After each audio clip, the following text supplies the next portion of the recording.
As the first non-solo act on Apple Records, Badfinger had remarkable chemistry, huge hits on the charts, and they'd be critically acclaimed as natural successors to the Beatles. In fact, some refer to the band as, and I quote, the new Fab Four, and they were handpicked by the members of the Beatles themselves. Their songs and albums made millions, but a series of financial and legal complications would lead to the deaths of two of the band's main songwriters and leave behind a bittersweet legacy. Today, let's talk about the history of Badfinger.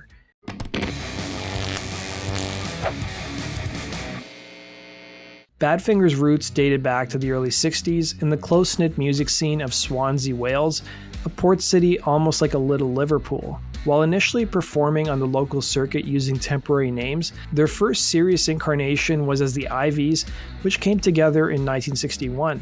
Their early lineup consisted of frontman Pete Ham on lead guitar, Di Jenkins on rhythm guitar, Ron Griffiths on bass, and Roy Anderson on drums. The Iveys' early sets consisted heavily of Black American music. By 1965, drummer Roy Anderson's work life took hold, and he would be replaced by Mike Gibbons, who was introduced to the band through Griffiths. In an interview with Gary Cates for the documentary Badfinger: The Director's Cut, Gibbons recalled feeling uncertain about this transition, but eventually accepted his role, saying, "It was really strange because these guys were like mods. They had crisscross patterned trousers and short hair like the Faces, but they were playing good stuff. Pete Ham didn't like my playing. He thought it was pretty abysmal and that my bass drum sounded flipped out. I went for a pint at the bar around the corner and thought that was that. But to my amazement, he came over and said, 'We want you in the band.'" The Iveys soon became one of Swansea's top local bands and shared billing with another emerging act, the Mojos. Bill Collins, a session musician, was impressed with the Iveys' performance and took them under his wing. While not a manager per se, he did have industry connections and got them a job as the backing band for David Garrick. Their shows were so popular that the band members commanded more attention than Garrick himself, particularly Di Jenkins, with Gibbons recalling in a separate interview, "We'd be doing a gig in Ireland and he'd be singing Mrs. Appleby and the girls would be screaming, screaming, screaming, but then he'd go, 'Hang on a minute,' look to the other side and there would be crowds around Di. I think that's the reason we got fired," he'd recall. Collins moved the Iveys to London, England, where they'd set up base at his communal house in Golders Green. The band was being paid about £5 a week as a retainer, not a whole lot of money. He encouraged the band to focus on songwriting, and frontman Pete Ham would take that to heart, demoing tons of original songs using the house's makeshift studio. Meanwhile, the band continued to hone their live act, performing a medley of R&B, Motown, and Beatles hits that soon began to draw the attention of a lot of record labels. Collins was insistent that the band sign with fledgling Apple Records, which was owned by the Beatles themselves. The label was known for being the most artist-friendly label at the time. In 1967, guitarist Di Jenkins was dismissed from the band after his commitment waned, and he would soon be replaced by a 24-year-old named Tom Evans, a native of Liverpool. Evans would become another piece of the band's signature lineup. As explained in the book Without You, The Tragic History of Badfinger, the Iveys were in instant awe of Evans' musicianship, but his personality took a bit of getting used to, with Gibbons remembering, "As soon as Tom moved in, he was complaining. He was from Liverpool and we were from Wales. He said he couldn't relate to anybody. My feeling was, just tag along, man, this is a band." Local musician Will Yout would tell Louder Sound they played all the local haunts. They were a good-looking sort of band, but no great shouts musically. Then they got rid of Di and Ronnie and replaced them with Liverpool boys. Then they became songwriters, he'd say. By the next year, the Iveys prepared demos for Apple Records, and Collins invited his friend, Beatles roadie Mal Evans, to see the band perform at the Marquee Club. Once the demos were greenlit, the Iveys' contract with Apple was secured, and they became the first band signed to Apple Records. The band, who was already huge fans of the Beatles, were excited about the opportunity, but that didn't come without its problems. The Iveys would release their first single for Apple in 1968, titled Maybe Tomorrow, and the folks at Apple assumed incorrectly that because of their Beatles connections, this would result in every single one of their releases being huge hits, but that wasn't the case. Even Paul McCartney assured the band that the song would be a hit, but the single only peaked at number 67 in America. It is important to note that the single was successful in Japan and throughout the rest of Europe. Apple was facing financial troubles, and as a result, the 1969 release of their album Maybe Tomorrow, which was planned to be put out worldwide, didn't include the United States. The album wouldn't be released in America until years later. It was thought that businessman Alan Klein, who had been brought into Apple Records to help clean up the company, put the kibosh on them releasing the album in America.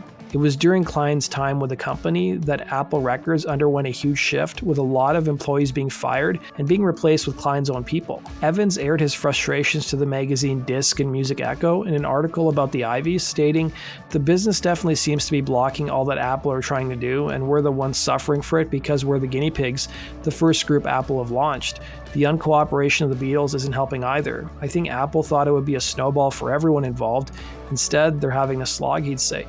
Paul McCartney would later read the article, and to make amends, he allowed the band to record one of his demos called Come and Get It. McCartney praised the Iveys for their interpretation of the song, and it would be included as part of the soundtrack for the Peter Sellers Ringo Starr film The Magic Christian, alongside with a hodgepodge of tracks from Maybe Tomorrow. While McCartney was insistent that Come and Get It be the lead single to carry the album, he also thought the Iveys needed a name change. Evans would state, "We were told so many times that the Iveys was a stupid name. We had great arguments about it, but we stuck to it." Bill Collins would agree, adding, "The Iveys were associated with the Merseyside scene and the name sounded a bit dated. We had to think about the future," he'd say. After some suggestions including Home, Glass Onion, and the more tongue-in-cheek Pricks spelled with an X, Apple chief executive Neil Aspinall thought of Badfinger after Badfinger Boogie, which was the working title for the Beatles hit With a Little Help from My Friends. Aspinall would recall, "Somehow that came to me. Bill instantly liked it, he brought it to the boys, and I guess they liked it too. I remember someone suggesting High and Fun, but Badfinger won out." By this point in time, Ron Griffiths left the group due to friction between himself and Tom Evans, and the fact that his family life took precedent. He would be replaced by Joey Molland. Molland, for his part, had minor success with local bands and was initially hesitant to join Badfinger, but once his friend Bob Adcock referred him to Bill Collins, he was in, remembering, "I went to their house at Golders Green. They said, 'Do you sing?' And I said, 'Yeah,' and I sang My Babe and Righteous Brothers song. They were better singers than me, and as far as playing, Pete could do Rings Around Me technically. They asked if I could write, and I said, I can do that." With the addition of Molland, Badfinger's classic lineup was finally in place. While Badfinger's debut single Come and Get It had a slow start, it eventually reached the top 10 in the US and the UK and became the group's international breakthrough hit. The band's first album under the Badfinger moniker would be Magic Christian Music, which would be released in early 1970. It was met with both praise and cynical Beatles comparisons, but was eventually embraced as the accompaniment to the Magical Christian film. But on April 10, 1970, the rock world was shocked to learn that the Beatles had broken up. By the summer of that year, Badfinger was in the studio working on their second album, No Dice. Mal Evans, who was an early champion of the band, was slated to produce their follow-up record, No Dice, but the company proposed Beatles engineer Jeff Emmerich produce the record instead. Evans would exit the label, and the band would lose one of their early backers. Badfinger scored another hit with their follow-up album No Dice, which produced 2 singles, including No Matter What and Without You. It would be ironic that the label initially thought the album had no hits, and Rolling Stone magazine would rate it as one of the best records of the year. English journalist and musician Will Birch, whose early 80s band The Records tried to mimic the success of Badfinger, would recall hearing the song Without You for the first time, recalling, "I was convinced it was the Beatles and fantasized that they had secretly reformed and were issuing covert singles. No other group came as close as Badfinger to capturing the Lennon-McCartney songwriting magic and vocals. If you were a Beatles fan, their breakup left a void that Badfinger, at their best, came close to filling," he'd say. It was the same year that George Harrison, impressed with what he saw, asked the band to play on a solo album, 1970's All Things Must Pass, which became a massive hit worldwide. Badfinger soon made their way to America and were in need of proper management stateside as debts continued to pile up. Bill Collins met with New Yorker Stan Pauly to secure a management deal. Pauly had gained a positive reputation with musician clients including Al Cooper of Blood, Sweat and Tears and singer Lou Christie. Although initially skeptical of Pauly, Collins admired his successful mindset, reiterating what he told the band, saying, "He said, I know all the tricks, but if you play ball, I'll play ball, and we'll all get along fine and end up millionaires. In 3 to 4 years' time, you'll be able to retire and do whatever you want to." Gibbons felt the same way, saying, "You couldn't help but like Pauly. He could sell sand to an Arab. He was that good." But not everyone was fully convinced, as Tom Evans would be the last member to sign the contract due to him being wary of Pauly. It would be a contract the band would soon regret signing. As part of the agreement the band signed with Pauly, they would establish a company named Badfinger Enterprises Incorporated, with his business partner Stan Poses acting as the vice president. An arrangement was made whereby the members would receive a salary, while income from touring and record sales and publishing would go into holding companies controlled by Pauly. A year later, in 1971, Badfinger was still living in Collins' house with their wives and girlfriends, no more richer than they were prior to signing with Pauly. Their girlfriends and wives wondered why the band was living in a cramped house while their songs were being played on the radio, and they were jamming with ex-Beatles members. The same year, the band released their third record, Straight Up, producing 2 more hits in Day After Day and Baby Blue. The album beat the odds. By 1971, Apple Records was in disarray. The Beatles had broken up, resulting in lawsuits between the members of the band, in addition to the fact that Derek Taylor, one of the band's early backers, had left the company. Pete Ham would tell the New Musical Express in 1971, "There wasn't much promotion done. There suddenly wasn't anyone at Apple to work on it," he'd say. The same year, the band played on John Lennon's album Imagine, and they were invited by George Harrison to partake in a concert to raise money and awareness for war-stricken Bangladesh. Even though the band was required to do one more album for Apple Records, Pauly was already in talks with Warner Brothers to sign a new recording contract. While Pauly had a lot of control over the band, if he was able to negotiate a deal with a different label, he could exert even more control over the group. Add to this the fact that Alan Klein was trying to scale back Apple Records' expenses. Pauly would tell the members of Badfinger that Klein wanted to cut Badfinger's royalty rate and make them pay for their own studio time. The band would soon leave Apple in the spring of 1972 and sign with Warner Brothers a contract that required them to produce a new album every 6 months for 3 years. Prior to signing with Warner Brothers, Pauly also urged the band to sign a new management contract with him. Pauly's business partner Stan Poses had concerns with the new contract, recalling, "I'd started to figure out what Pauly had set up didn't make any sense. Everything contract-wise, you name it, he wasn't being a straight shooter." A financial statement prepared by Pauly's accountants from December of 1970 to October 31st of 1971 showed Pauly's income from the band. Salaries and advances to the band members ranged from $5,000 to $8,500 US. The net profit from the corporation totaled about $25,000, while Pauly's own management fee was around $76,000.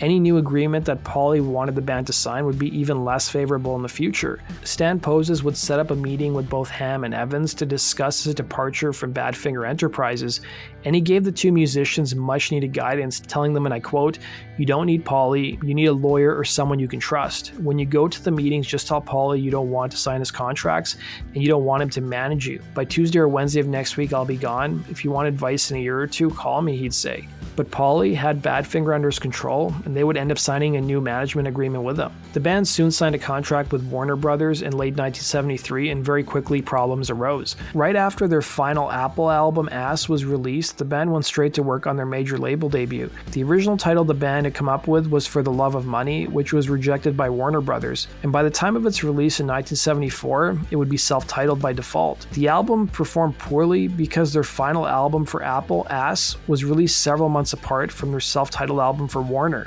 The band would release their 7th studio album, Wish You Were Here, in late 1974, which received much critical acclaim. But it would be abruptly pulled from store shelves by Warner after the label discovered that their $250,000 advance payment to the band's management went missing. Unable to get a hold of the band's manager, Warner soon filed a lawsuit against Badfinger Enterprises and Stan Pauly over the missing funds. Frustrated with the band's management problems and infighting, Joey Mullen quit the group.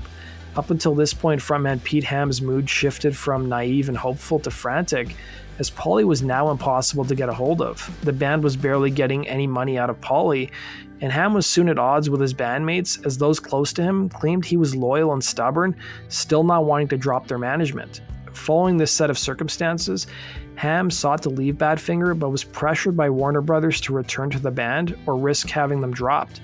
The band soon expanded to a 5-man lineup featuring keyboardist Bob Jackson, but that was short-lived. Pauly pushed the band to work on a new album so he could get his hands on a $350,000 advance that Warner was owing, but the album was promptly rejected by the label due to pending legal action. By the spring of 1975, Pete Ham soon learned that he was penniless. On April 24th, 1975, Ham's girlfriend, who was pregnant with her daughter at the time, discovered his body hanging in their garage. Ham would leave a note behind that said, "I will no longer be allowed to love and trust anybody. This is better," adding in his postscript, "Stan Pauly is a soulless bastard. I will take him with me." Badfinger would try again 4 years later, signing a new deal with Elektra Records and releasing 2 more albums, 1979's Airwaves and 1981's Say No More, but they wouldn't be enough to sustain their momentum commercially. On top of that, Moland and Evans fronted 2 separate versions of the band as part of a contentious legal dispute. Evans, who still couldn't get over the loss of Pete Ham, would take his own life by hanging on November 19th, 1983. Today, Joey Mullen keeps Badfinger alive as the sole surviving member of their classic lineup and continues to perform. In an interview from January of this year for Mullen's solo album, Be True to Yourself, he reflected on Badfinger's time together, saying, "Of course I look back, I wish it would have gone differently. I wish the band could have held itself together. I did everything I could to keep the band together, but it was impossible." He'd also emphasized that the creative freedom the band had despite their hardships,